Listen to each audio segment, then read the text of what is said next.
Bagaimana kita itu bisa yakin, nah ini saya kira penting untuk kalangan muslim secara umum, baik akademisi ataupun non-akademisi. Bagaimana kita bisa membuktikan secara meyakinkan bahwa Quran yang ada di hadapan kita itu 100% kalamullah. Kita kan sedang bicara Quran itu kalamullah atau kalam Nabi. Ya Anda harus buktikan terlebih dulu, benar gak dia kalamullah? Oke, akan kita buktikan. Dan kita mengklaim sejak awal bahwa klaim yang menyebut Quran kalamullah itu klaim ilmiah. Ilmiah dalam arti berbasis pada ilmu.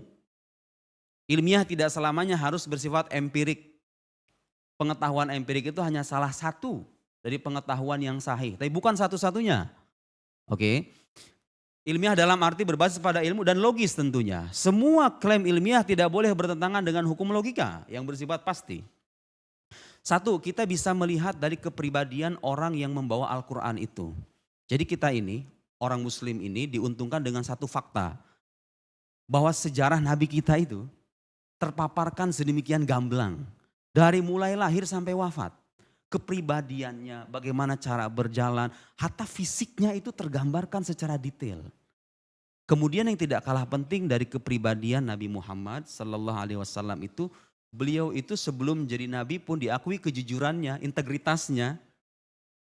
Artinya orang yang jujur, tidak pernah berbohong, tidak pernah terbukti satu kali pun beliau itu berbohong. Itu fakta historis. Anda tidak boleh mengingkari itu. Kalau Anda tidak terima silahkan datangkan fakta historis sebaliknya dan Anda buktikan kesahihannya, validitasnya. Dan tidak ada sampai sekarang. Jujur, yang tidak kalah penting apa? Bapak Ibu sekalian. Bukan hanya jujur tapi beliau itu ummi. Layak yaqra' wa la yaktub. Tidak pernah belajar ilmu perbandingan agama. Tapi mengkritik agama lain. Tidak pernah belajar filsafat.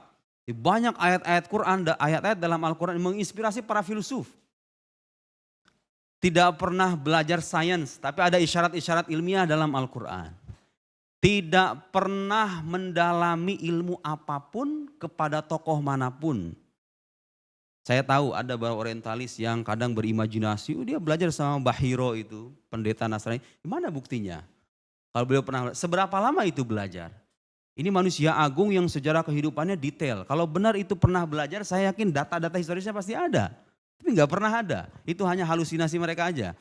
Tidak pernah belajar, tidak membaca, tidak menulis. Lalu datang, nih sekarang kita melakukan reasoning ya.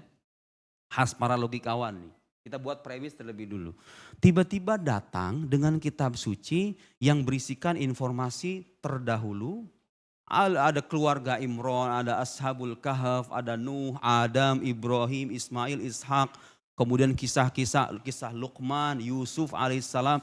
Semua itu direkam atau dikemukakan dengan bahasa yang sampai detik ini berdasarkan kesaksian para pakar bahasa sendiri tidak ada yang bisa menandingi.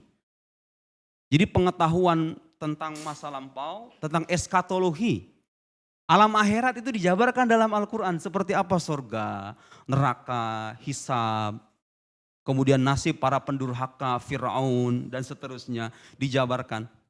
Banyak hal dalam Quran berupa informasi. Nah, kalau kita belajar epistemologi, informasi itu tidak mungkin datang dengan sendirinya. Pasti ada sumber, betul nggak? Jadi Anda tidak logis mengatakan Quran itu kalau Anda melakukan kajian terhadap Quran kemudian menafikan sumbernya, itu kajian yang tidak ilmiah bagi saya. Dan itu banyak dilakukan oleh para orientalis membaca Quran sebagai teks mati. Dilepaskan dari sakralitasnya begitu saja. Padahal itu secara epistemologi salah. Karena informasi Quran itu harus ditentukan sumbernya dari mana. Kalau dari Nabi kan nggak mungkin. Nah kemudian begini, ada variabel kedua. Quran itu terbukti sebagai sesuatu yang luar biasa. Yang berisikan tantangan. Dia terlahir pada orang yang mengaku sebagai Nabi. Orangnya jujur dan terpercaya. Kemudian tidak ada yang bisa menandingi sesuatu yang luar biasa ini. Dalam bahasa para teolog itu namanya mukjizat. Kadang-kadang orang disebut kata mukjizat, yang terbayang itu mukjizat indrawi ya. Enggak, Quran itu mukjizat rasional. Untuk menangkap kebenarannya kita perlu menggunakan pisau analisis logika, kira-kira begitu ya. Sekarang begini, ada sosok yang tidak membaca, tidak menulis, datang dengan kitab suci, berisikan tantangan, tantangannya tidak bisa dipenuhi oleh makhluk manapun. Pertanyaan logis selanjutnya adalah, dari mana itu berasal? Kan tidak ada manusia yang bisa, kalau Anda mengatakan itu manusia, faktanya menunjukkan tidak ada manusia yang bisa menandingi kitab suci itu. Dan itu fakta. Nah, saya terus terang merasa terheran-heran ketika Profesor Mun'im di debat PTIQ itu bilang kemukjizatan Al-Quran itu adalah klaim yang diterima agak belakangan secara bertahap. Oh, siapa bilang? Kemukjizatan Quran itu sudah ada sejak zaman Nabi, karena tantangannya sudah ada sejak zaman Nabi. Jadi dia tidak bisa membedakan antara penjelasan kaum muslim tentang mukjizat dengan mukjizat itu sendiri. Mukjizat in itself gitu ya. Al-mu'jizah fi haddi dzatiha. Miracle in itself. Jadi mukjizat sebagai pada dirinya sendiri itu sudah ada sejak zaman Nabi.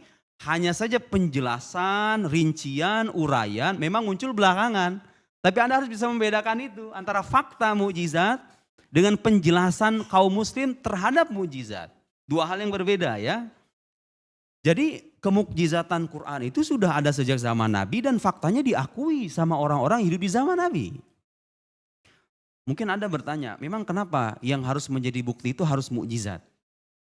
Kenapa kalau kita ingin membuktikan kenabian itu harus dengan mukjizat? Karena begini, Pak, saya berikan alasan yang paling sederhana. Nabi itu kan manusia yang luar biasa ya, betul? Yang tidak biasa. Klaimnya pun tidak biasa, dia aku sebagai utusan Tuhan.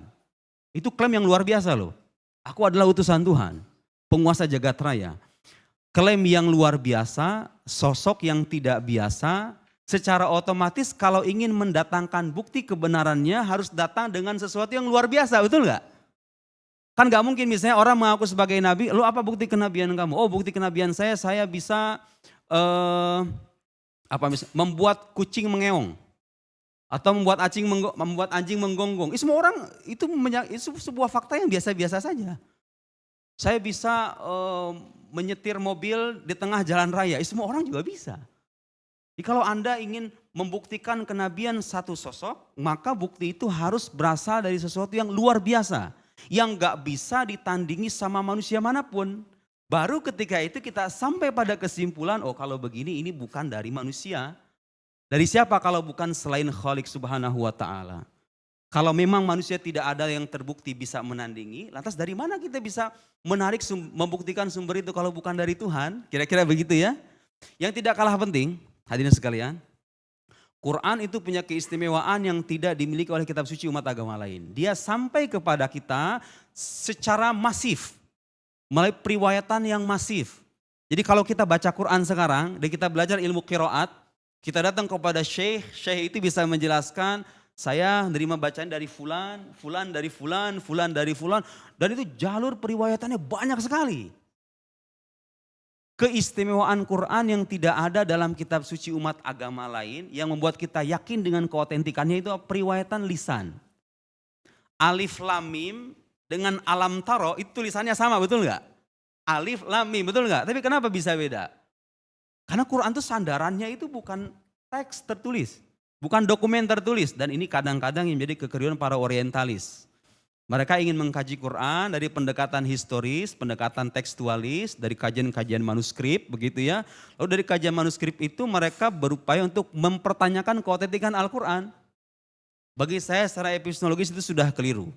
Karena sejak awal sandaran utama dalam Quran itu bukan dokumen, bukan masahif.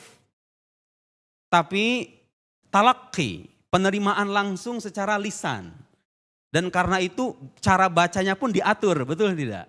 Karena itu kita bisa yakin dengan keotentikannya. Jadi Quran yang kita baca sekarang, kadang-kadang ada tuh orientalis yang suka membedakan antara Quran dengan ki besar, Quran dengan ki kecil.